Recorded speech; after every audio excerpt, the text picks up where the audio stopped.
The first thing I noticed was the quiet. Not the usual quiet of my house at night, when the air stills and the hum of electricity is the loudest sound.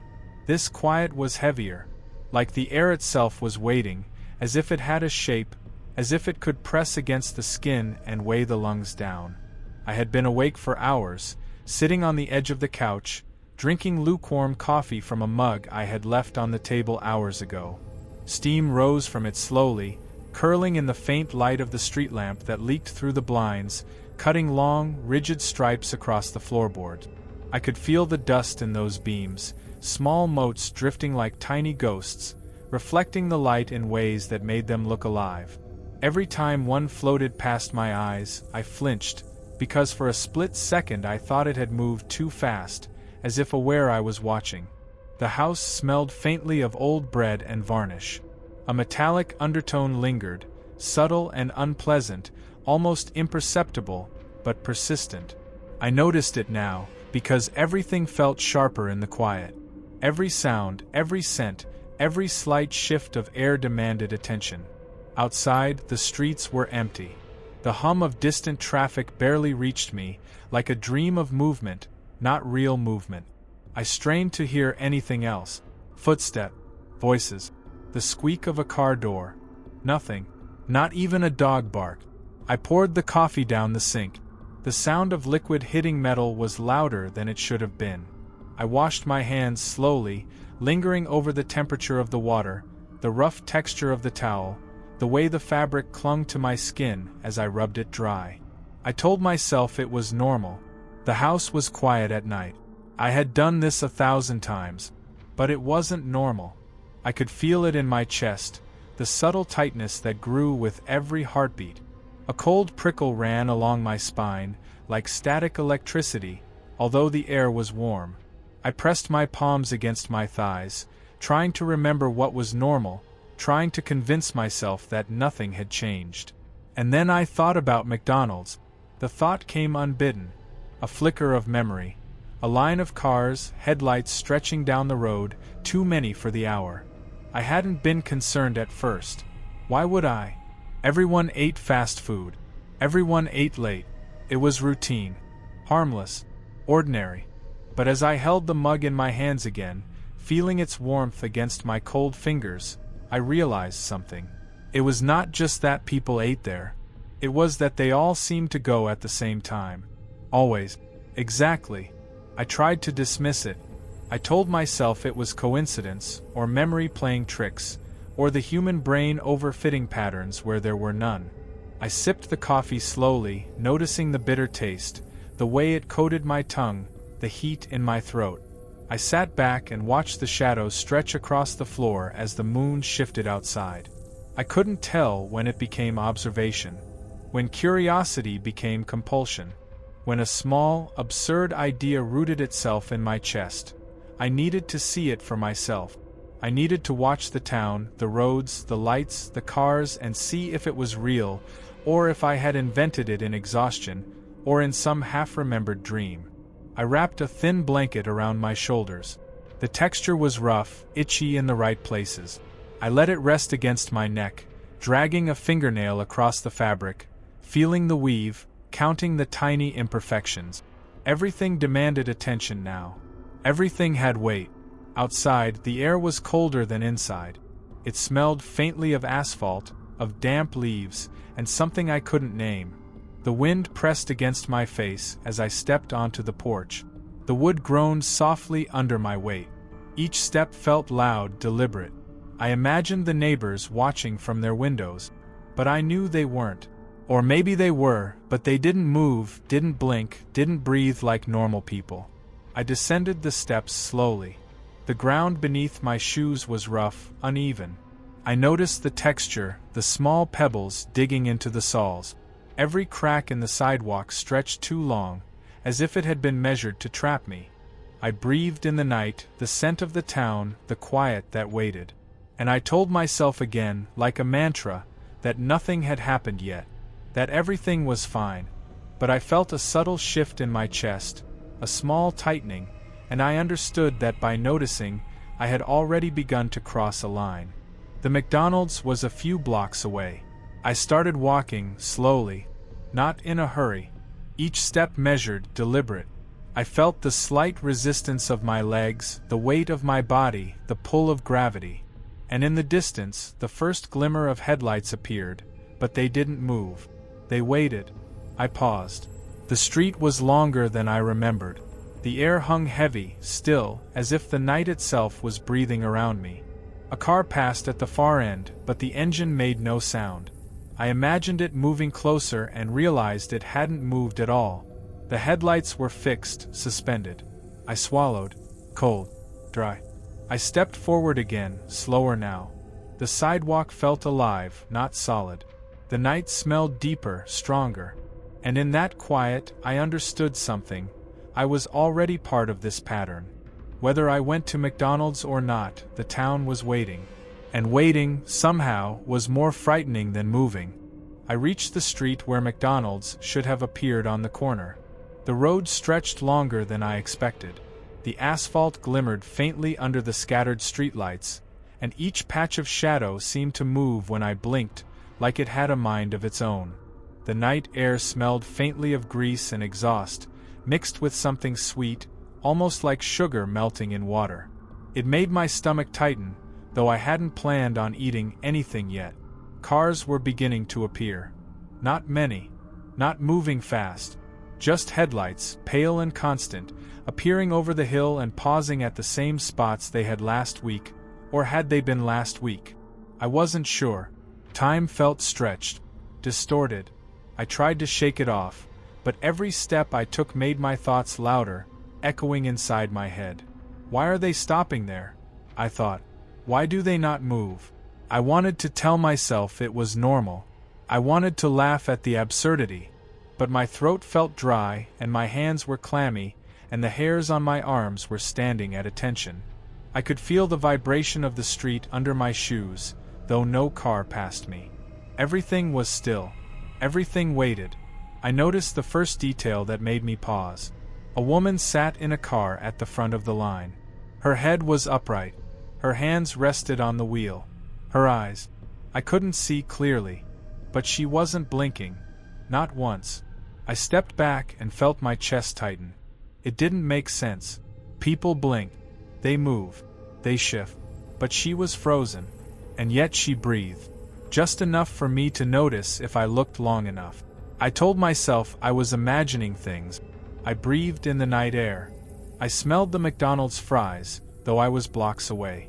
The scent was sharp, oily, warm. It seemed to hover around me, following me like it wanted attention. I pinched my arm. The pain was real. So why did everything else feel like a staged photograph? The line of cars continued to fill. Headlights glowing, engines silent. The occupants waited. Not talking. Not moving. Just present. I began to realize a pattern. The line was growing at a pace I could almost predict. Minute by minute, car by car, it would lengthen. Always the same amount. Always in this exact time frame. I walked closer, careful to avoid the cracks in the sidewalk, counting them, noting the uneven texture, the small pebbles. Each sound I made, my shoes on the concrete, the shift of my jacket, seemed to echo too loudly in the night. The town around me remained unnervingly quiet. No wind, no insects, no distant television humming from a window. Just the waiting line, silent and perfect. And then I heard a sound I couldn't place. A scraping. Soft, metallic. It came from somewhere between two parked cars. I froze. I held my breath. The sound stopped. I convinced myself it was a branch brushing against metal. But branches don't move on their own in the dead of night, when no wind blows. I stepped forward. The scrape came again. Softer this time, almost a whisper. It was behind me. Or in front of me. I wasn't sure. I turned slowly, scanning the empty sidewalk. Nothing moved. Nothing should have moved. I continued. My heart pounding, trying to maintain control. I kept my hands in my pockets. I focused on the streetlights, the way their glow softened the black edges of the road. The smell of fried food grew stronger. I could taste it. Salty, greasy, clinging to the back of my throat. It was real. and unreal. Simultaneously, I reached the corner. The McDonald's sign glowed faintly, neon red and yellow. It didn't flicker. It didn't hum. It just existed, waiting, observing, perhaps for me. I could see the cars more clearly now. All lined up, all engines off, all drivers perfectly still. I felt a compulsion, a pull. I wanted to turn around. I wanted to go back home, where everything was safe, where nothing was watching me. But my legs moved forward anyway, drawn to the place I didn't want to reach. I stopped at the edge of the parking lot.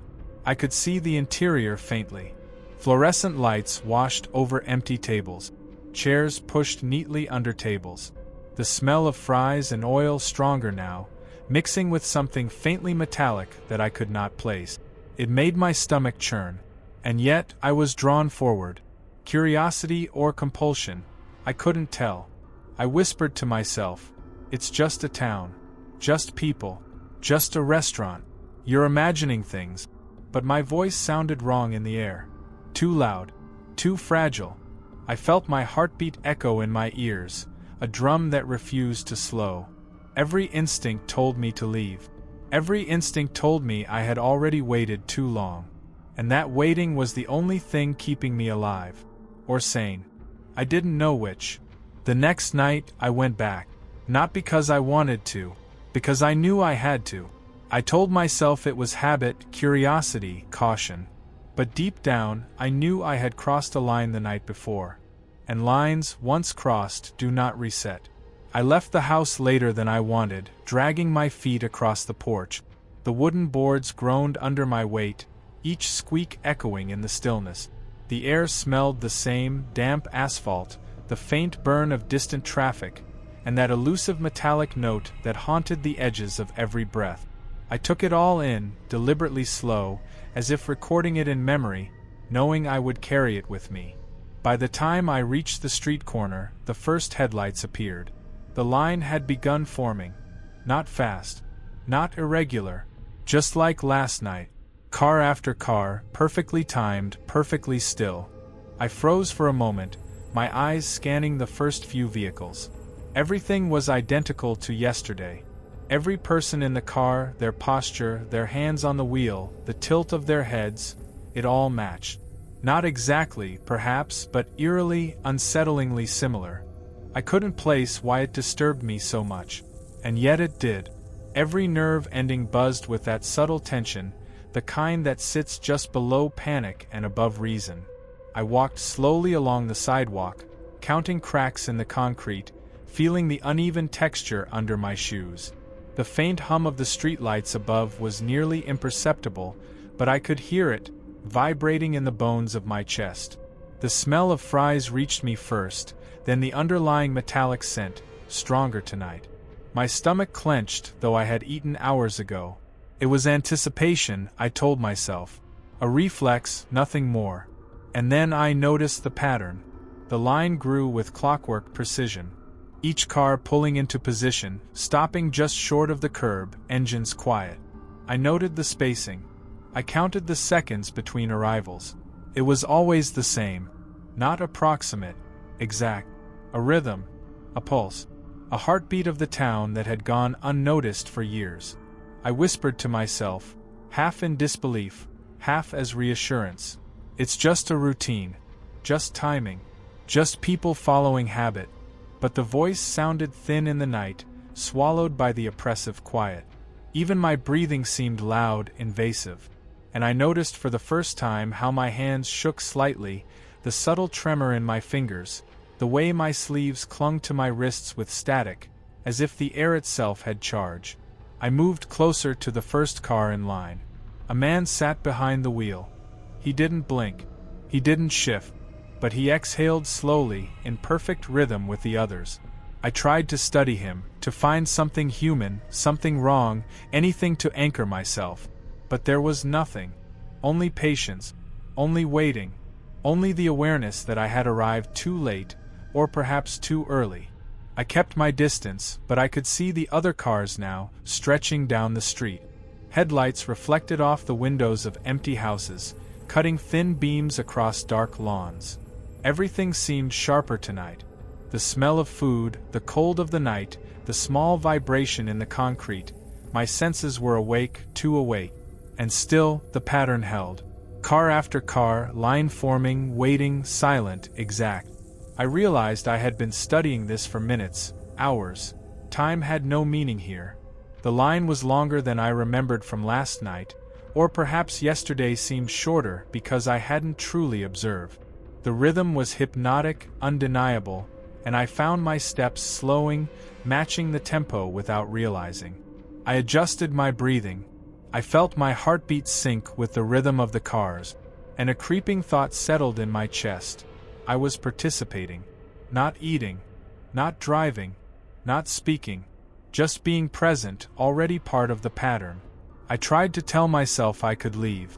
I could turn around, walk away, go home. But the thought felt absurd.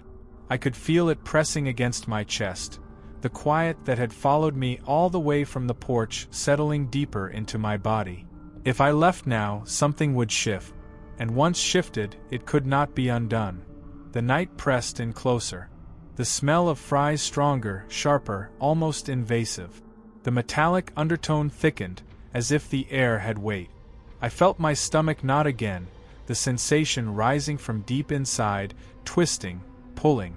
I didn't move my feet. I didn't step backward. I just watched.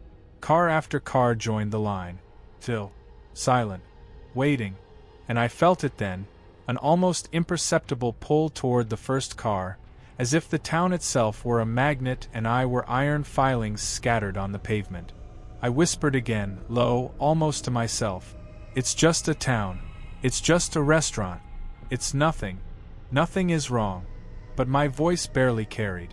The night swallowed it, and in that swallowing, I realized the truth. I already knew something I could never unlearn. Something irreversible. And still, I stayed.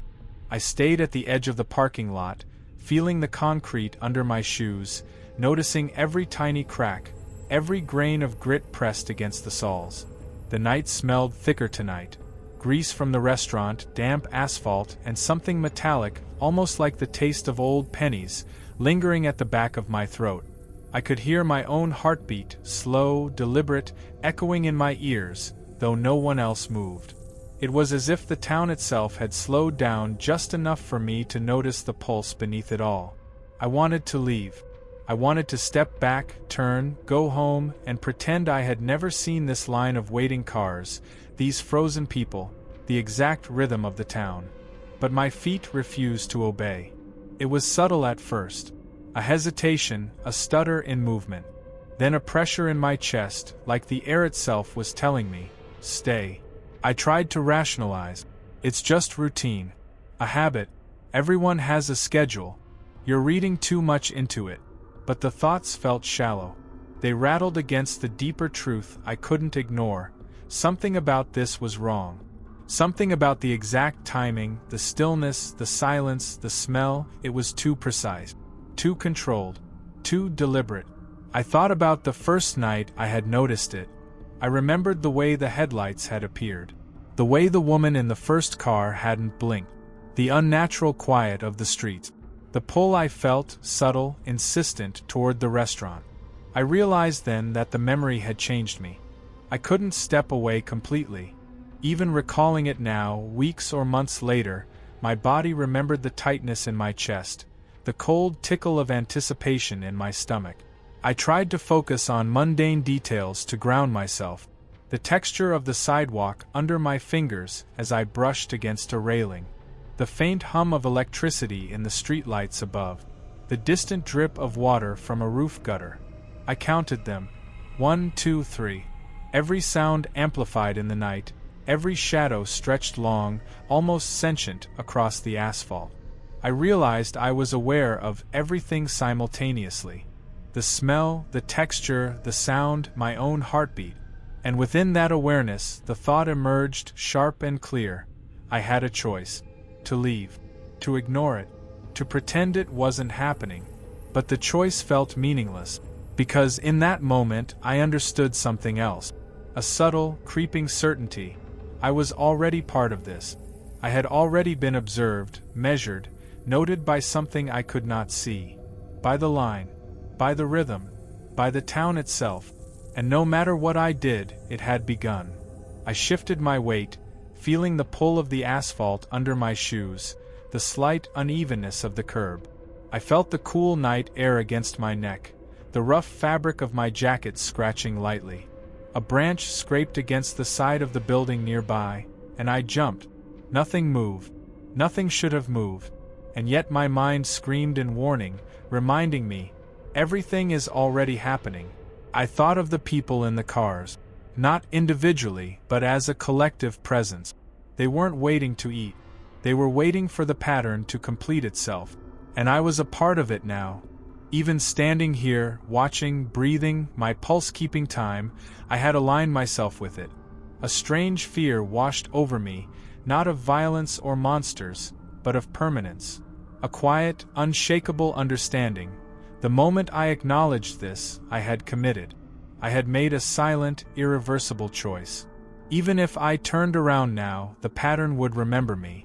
I would not be forgotten, but I would not return to what I was.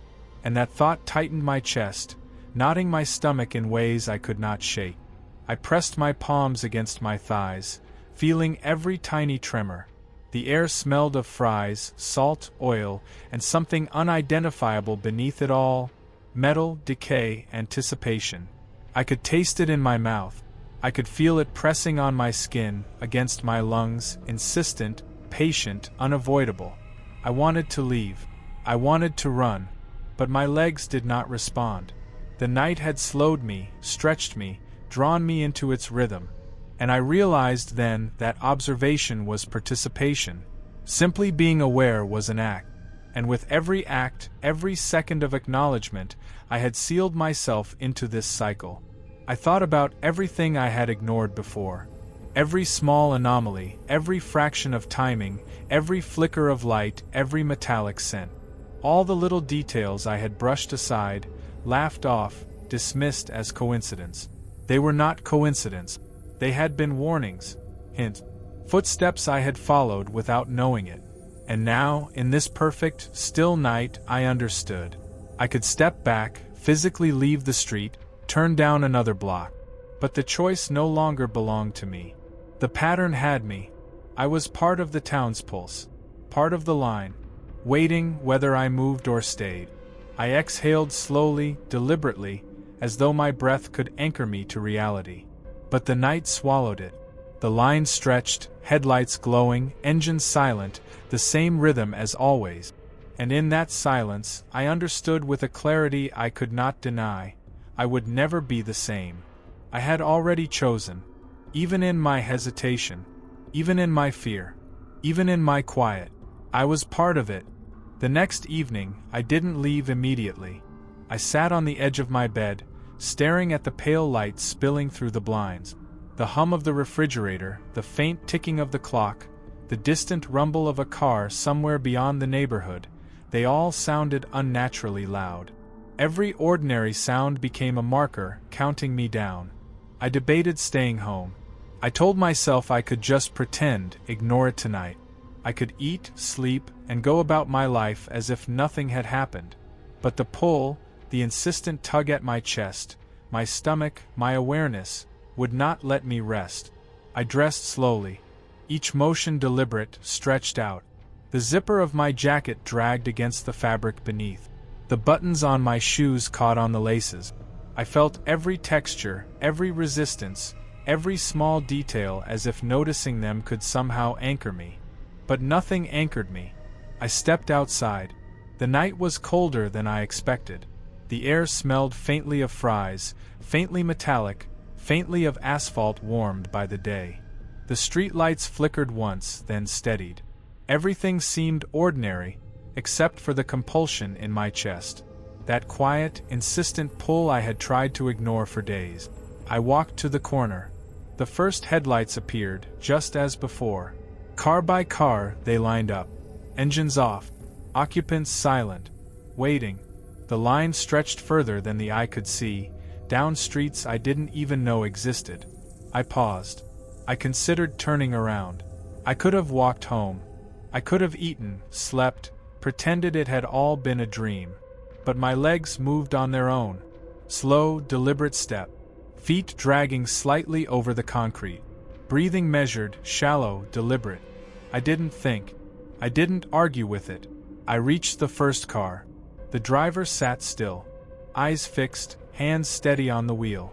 I felt the pull stronger than ever, like gravity. It wasn't hunger. It wasn't curiosity. It was something deeper, older, quiet, and inexorable.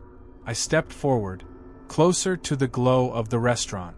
The smell of fries thickened, the metallic undertone more distinct. My stomach tightened. My chest pressed inward. Every sense screamed to stop, to turn back, to resist. But I didn't. I ordered. Not quickly. Not decisively. Slowly. Deliberately. Every motion measured. Every sound amplified in the night. The sliding tray, the clink of coins, the crinkle of a paper bag. And when I took the food, I didn't leave immediately. I stayed at the edge of the parking lot. I watched. I waited. I ate. Slowly. Every bite a small confirmation, a small step further into the rhythm I could not resist. I could have stopped. I could have driven home. I could have walked away and pretended this had never happened. But I didn't. I had already chosen. Quietly. Banal. Almost as if nothing mattered. And that was the mistake. The silent, unremarkable act that could not be undone. I had crossed the line. I had joined the pattern. And in that joining, I felt the emptiness begin to seep in.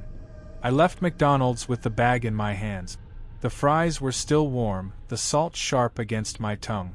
The air smelled of asphalt, oil, and that faint metallic tang that had been with me since the first night.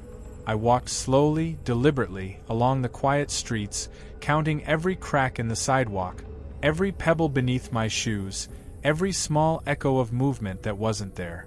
I passed the line of cars again.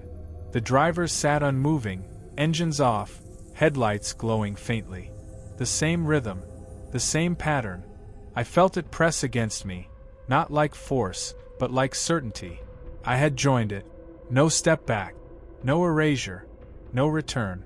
The streets of my town seemed wider now. The night heavier. The air thicker. I noticed details I had ignored before. A loose manhole cover vibrating faintly, the distant flicker of a neon sign across a street I had never walked, the subtle metallic taste lingering in my mouth. Everything ordinary had shifted. Everything normal carried weight. I sat on the curb. I ate a fry slowly, deliberately. The warmth, the salt, the grease, comforting in a banal way. Yet my chest remained tight. My stomach knotted. The quiet stretched around me, insistent, patient, infinite. I could feel it settling into me, weaving into my breath, into my heartbeat, into my perception of the world. I wanted to speak, to call out, to explain, to unburden myself. But there was no one to hear me. No one could. And even if they did, the words would vanish in the weight of the night. Even if I screamed, it would not change what had happened. The town continued its rhythm. Car after car, occupant after occupant, waiting in silence, engines off, headlights glowing. And I understood clearly now. The pattern did not care. It did not observe judgment. It only persisted. I ate the last fry. I felt the warmth leave my fingers. The bag rustled faintly as I set it down. Everything continued. Nothing had changed. Nothing would. I began walking home, slowly. The air pressed against my skin, heavy, insistent.